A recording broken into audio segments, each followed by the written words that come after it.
ओम शांति। आज प्यारे मीठे बाबा की मुरली मंथन की डेट है 29 नवंबर 2023। तो आज मीठे मीठे बाबा अपने बच्चों से कह रहे हैं, अपनी बुद्धि व विचारों को इतना शुद्ध स्वच्छ बनाओ जो श्रीमत को यथार्थ रीति धारण कर बाबा का नाम बाला कर सको। अपनी बुद्धि व विचारों को इतना शुद्ध स्वच्छ बनाओ जो श्रीमत को यथार्थ रीति धारण कर बाबा का नाम बाला कर सको। तो बाबा कह रहे हैं, बुद्धि और विचारों को शुद्ध बनाओ। तो किससे बनाएंगे? ज्ञान श्रीमत से। और हर एक उस कर्तव्य को रोको जो कि पाप के गट में ले जाने वाला है।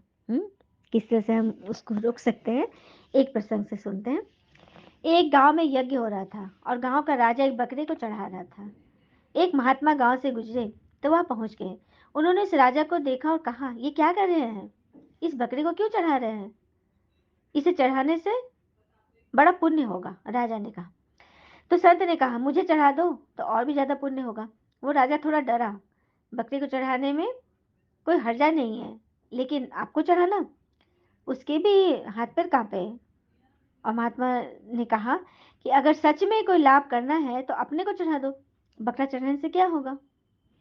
तो राजा ने कहा, न बकरे का कोई नुकसान नहीं है, स्वर्ग चला जाएगा। संत ने कहा, ये तो बहुत ही अच्छा है, मतलब बलि दे दो तो वो स्वर्ग चला जाएगा। मैं स्वर्ग की तलाश कर रहा हूँ, मुझे चढ़ा दो, तुम मुझे स्वर्ग भेज दो। और तुम्हारे माता पिता को क्यों नहीं भेजते स्वर्ग?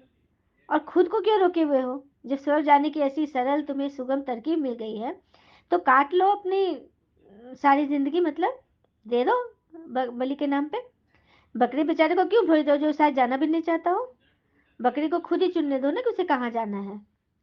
तब उस राजा को समझ में आई। उसने महात्मा की बात सोचा और इस बात से फिर उपराम हो गया, मतलब कि कोई बलि नहीं चढ़ी। तो कहने की बात है कि आदमी सब कुछ चढ़ाता है, धन चढ़ाता है, फूल चढ़ाता है। फूल भी तुम्हारे नहीं, वो परमात्मा के हैं। वृक्षों पर चढ़े ही हुए हैं, वृक्षों पर फूल लगे हुए चढ़े हुए हैं, और वृक्षों पर परमात्मा के चरणों में ही चढ़े हुए हैं। वृक्षों के ऊपर से उनको परमात्मा की यात्रा हो रही है, वही तो जा रही है वो सुगंध, और कहाँ जाती है? तुमने उनको वृक्षों से तोड़ के मुर्दा कर दिया और फिर मुर्दा फूलों को जाके मंदिर में चढ़ाए और समझे कि बड़ा काम कर रहे हैं। कभी धूप दीप जलाए तो कभी जानवर चढ़ाए, हाँ, कभी आदमी भी चढ़ा दिए। अपने को कब चढ़ाओगे? और जो अपने को चढ़ाता है वही तो उन्हें पाता है। सच्ची तो है। अगर भगवान के लिए कुछ करना चाहते हैं तो खुद को भेंट चढ़ा दो, खुद के अभिमान को भेंट चढ़ा दो। तो ये चाहते बाबा, चाहते हैं मैंपन की बलि। लेकिन यहाँ पे जो जानवर मैं करता है, बकरा हो, भैंसा हो, ये हो, उसको मेमना, उसको चढ़ा देते हैं। तो अपने विचारों बुद्धि को स्वच्छ बनाओ और इन सब चीजों से ऊपर हो, तभी भगवान का नाम वाला कर सकेंगे। और कोई ऐसा कर रहे हैं तो उनको राके रास्ता बताओ भी। यही तो है नियम व धर्म। प्रश्न है, बच्चों की कौन सी अवस्था ही बाबा का शो करेगी? उत्तर, जब बच्चों के निरंतर हर्षित मुख, अचल अडोल स्थिर और मस्त अवस्था बने, तब बाबा का शो कर सके। ऐसी एक रस अवस्था वाले होशियार बच्चे ही यथार्थ स्थिति सबको बाबा का परिचय दे सकते हैं। सुना? तो जो बच्चे निरंतर हर्षित मुख, अचल अडोल, वो कहते हैं ना, हमारा रूप सौंदर्य तो बस क्षणिक आकर्षण होता है, लेकिन हमारे व्यवहार, हमारी वाणी, वो लोगों के हृदय में आकर्षण पैदा करती है। तो वैसा ही बनना है, निरंतर हर्षमुख, अचल अडोल, स्थिर अवस्था, मस्त अवस्था, एक रस अवस्था वाले होशियार बच्चे ही यथार्थ स्थिति सबको भगवान का परिचय देते हैं। गीत है, मरना तेरी गली में, जीना तेरी गली में, बाबा मरना तेरी गली में, बन जाएगी हमारी दुनिया तेरी गली में, दुनिया तेरी गली में, पढ़ना तेरी गली में, पढ़ाना तेरी गली में, जीना तेरी गली में। ओम शांति। बच्चों ने गीत सुना? हाँ जी बाबा, हमने गाया भी। कहते हो ना, तेरे दर पे आए हैं जीते जी, जीना भी है मरना भी है। तो किसके दर पर? फिर भी यही बात निकलती है, अगर गीता का भगवान श्री कृष्ण कहे तो यह सब बातें तो हो नहीं सकती। क्योंकि श्री कृष्ण तो यहाँ हो ही नहीं सकते, वो तो सतयुग के नंबर 1 प्रिंस है, वो तो सतयुग में आते हैं। यहाँ तो शिव बाबा ब्रह्मा तन में आए हैं, तो ये बातें सबको बतानी है। मनुष्य समझते हैं श्री कृष्ण कभी फिर आकर गीता सुनाएंगे, पर तो तुम सबको यह अच्छी रीति सिद्ध करो, श्री कृष्ण नहीं आते, परमात्मा आते हैं गीता ज्ञान सुनाने। हाँ, गीता पारलौकिक परमपिता परमात्मा ज्ञान सागर नहीं सुनाई है, इन बातों को ही सिद्ध करना है। फिर बाबा कहते, नंबर 1 है ही गीता, सर्वशास्त्रमयी शिरोमणि, सभी शास्त्रों की जननी। अब माता को जन्म किसने दिया, इसी बात पे तो मिथ है कि गीता का भगवान कौन है। हाँ, अब जैसे क्राइस्ट ने बाइबल को अडॉप्ट किया, ऐसा थोड़ी कहेंगे क्राइस्ट ने बाइबल को अडॉप्ट किया। क्राइस्ट ने जो शिक्षा दी उसके बाद में बाइबल बनी, तो भगवान ने जो शिक्षा दी उसके बाद में जाकर गीता बनी, यही तो है। तो किसने शिक्षा दी, यही पर तो बात में मतलब सिद्ध करना है कि श्री कृष्ण है या शिव भगवान है। फिर बाबा कहते, हाँ, बनारस वाले गुप्ता जी को भी कहते थे कि बनारस में सिद्ध करके बतलाओ कि गीता भगवान श्री कृष्ण नहीं। ब्रह्मा पिता अपना अनुभव बता रहे हैं कि बनारस वाले कोई गुप्ता जी थे, उनको भी उन्हें सिद्ध करके बताया।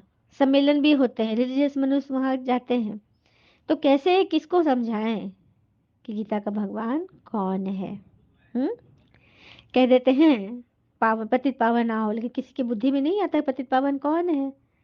हाँ, जानते कुछ नहीं, तो झूठा ही बुला रहे हैं ना, हे पतित पावन आओ, पता ही नहीं किसको बुलाना है। हाँ, पतित को ही पावन बनाकर फर्स्ट प्रिंस बनाता हूँ, भगवान उवाच, मैं श्री कृष्ण की आत्मा को अडॉप्ट कर ब्रह्मा बनाए उन द्वारा ज्ञान देता हूँ। सुनो, ये भगवान उवाच है कि श्री कृष्ण की आत्मा जो नंबर 1 प्रिंस थी, वही इस ब्रह्मा तन में प्रवेश करती है, तब उनको ज्ञान देता हूँ, उनके द्वारा ज्ञान देता हूँ। मतलब दे रहे हैं ज्ञान ये ब्रह्म पिताएं, जिनके मुख से परमात्मा शिव ने ज्ञान दिया, लेकिन वो श्री कृष्ण के ही लास्ट जन्म है, यही तो रहस्य है। हाँ, ज्ञान सुनवाया श्री कृष्ण के द्वारा, लेकिन उसका रूप बदला हुआ है, वो श्री कृष्ण का पीताम्बरधारी रूप नहीं है, वो ब्रह्मा का बूढ़ा शरीर है। यही बात तो सिद्ध करनी बतानी है, इसी में तो बड़ी भूल कर दी है। मनुष्य कहते हैं 3 धर्मों की टांगों पर सृष्टि खड़ी है, एक देवता धर्म की टांग टूटी हुई है, इसलिए हिलते हैं। पहले एक धर्म रहता जिसे अद्वैत राज कहा जाता है, फिर वह एक टांग कम हो 3 टांगे निकलती है। 4 धर्म है ना, एक टांग ही जो मेन है वही टांग नहीं है, सनातन धर्म, तो हिलते डुलते रहती, इसी से लड़ाई झगड़ा होता है। ये बाबा बोले ये बड़ी भारी क्लास है, टीचर तो समझते हैं स्टूडेंट कैसा है, तो क्या बाबा नहीं समझेंगे कौन बच्चा कितना रीति पढ़ रहा है, कितना पढ़ा रहा है, कितनी सेवा कर रहा है। हाँ, कल भी बाबा स्लोगन में क्या बोला था, ऑनेस्ट वह है जो प्रभु पसंद विश्व पसंद हो, आराम पसंद नहीं। तो बाबा को तो सबके रिजल्ट मालूम है। यहाँ की बातें निराली है, शास्त्रों में तो प्रलय आदि दिखाकर कितना रोला कर दिया है, कितना घमंड, जबकि बाबा कहते प्रलय तो होती नहीं, प्रलय तो हो ही नहीं सकती, क्योंकि प्रलय हो जाएगी तो सब विनाश हो जाएगा, तो विनाश तो होता नहीं, परिवर्तन होता है। हाँ, यही बात तो समझानी है। फिर बाबा कह रहे हैं, हाँ, और कहते हैं ना एक बात, जिसकी गति और मति सत्य की होती है उसका रथ आज भी भगवान चलाते हैं। समझा, जैसे पांडवों को भगवान ने सहारा दिया ना, उनका रथ चलाए शिव बाबा ही चलाए, श्री कृष्ण का रूप धर के, तो उसी तरह से भगवान किसी भी निमित्त का रूप धर के हमारे रथ को चलाते हैं, जिनकी गति और मति सत्य की होती है, सत्य समान होती है और सत्य ही होती है। बाबा ने आकर ज्ञान का कलश माताओं के सर पर रखा, माता ही स्वर्ग का द्वार बनती है, तुम निंदा कर रहे हो, पर तो बोलने वाले बड़े होशियार चाहिए, पॉइंट सब नोट कर समझना चाहिए। भक्ति मार्ग वास्तव में गृहस्थियों के लिए है, यह प्रवृत्ति मार्ग का सहज राजयोग।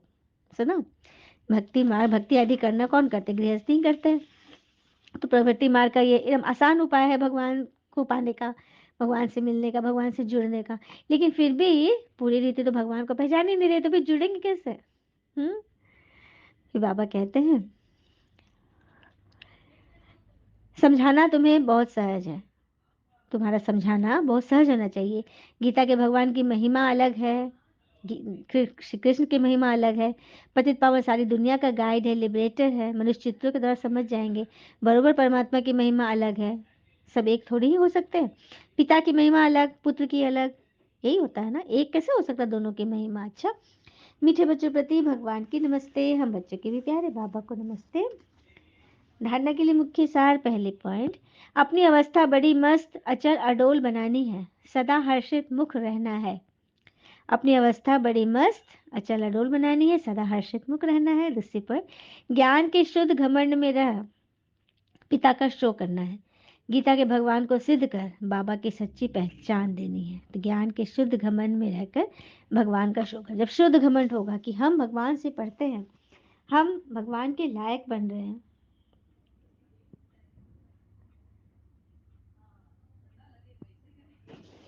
तो वही बच्चे जो अचल अडोल रहेंगे वही सदा हर्षित रहेंगे और भगवान का शो करेंगे। सच्ची पहचान यही यही से होगी। वरदान, स्मृति स्वरूप बन विस्मृति वालों को स्मृति दिलाने वाले सच्चे सेवाधारी भव। स्मृति स्वरूप बन विस्मृति वालों को स्मृति दिलाने वाले सच्चे सेवाधारी बनते। तो अपने स्मृति स्वरूप फीचर्स द्वारा औरों को स्मृति स्वरूप बनाना यही सच्ची सेवा है। आपके फीचर्स औरों को स्मृति दिला दे कि मैं आत्मा हूँ, मस्तक में देखी कि चमकती हुई आत्मा का वह मणि हूँ। जैसे सांप की मणि को देखकर सांप की तरफ कोई ध्यान नहीं जाता। जैसे सांप है, उसके मस्तक पे मणि चमक रही है, तो किधर ध्यान जाएगा? मणि की तरफ ना। ऐसे अविनाशी चमकती हुई मणि को देख देह भान को भूल जाओ। किसी भी आत्मा के देह को न देखना, बल्कि उसकी आत्मा में जो मणि चमक रही है उसको देखो, तो ध्यान सदा आत्मा की तरफ जाएगा। विस्मृति वाले को स्मृति आ जाए तब कहेंगे सच्चे सेवाधारी। विस्मृति अर्थात सभी भूल चुके हैं कि मैं आत्मा हूँ। सभी अपना को शरीर मान लिए, मैं ये हूँ, मैं वो हूँ, मैं फलाना हूँ, उसी में फंसे हुए हैं। तो जो विस्मृति में आ गए हैं, जो भूल गए हैं, उनको याद दिलाने सच्ची याद, यही तो सच्ची सेवा है। स्लोगन, अवगुण धारण करने वाली बुद्धि का नाश कर सतो प्रधान दिव्य बुद्धि धारण करो। अवगुण धारण करने वाली बुद्धि का नाश कर सतो प्रधान दिव्य बुद्धि धारण करो। जो अवगुण धारण करती है उस कूड़ेदान रूपी मन को नष्ट कर दो।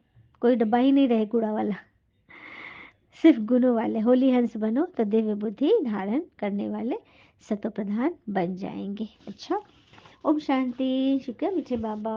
वो बाबा के प्यारे प्यारे बच्चे कहते हैं ना, भाग्य से जितना अधिक उम्मीद करेंगे वो उतना ही निराश करेगा, और कर्म में जितना विश्वास रखेंगे अपनी अपेक्षाओं से सदैव अधिक मिलेगा। तो किस पर भरोसा करना है? कर्म पर। अच्छा, ओम शांति। शुक्र मुझे बाबा। वो बाबा के प्यारे प्यारे बच्चे, आप सबका जीवन सदैव शुभ हो। ओम शांति।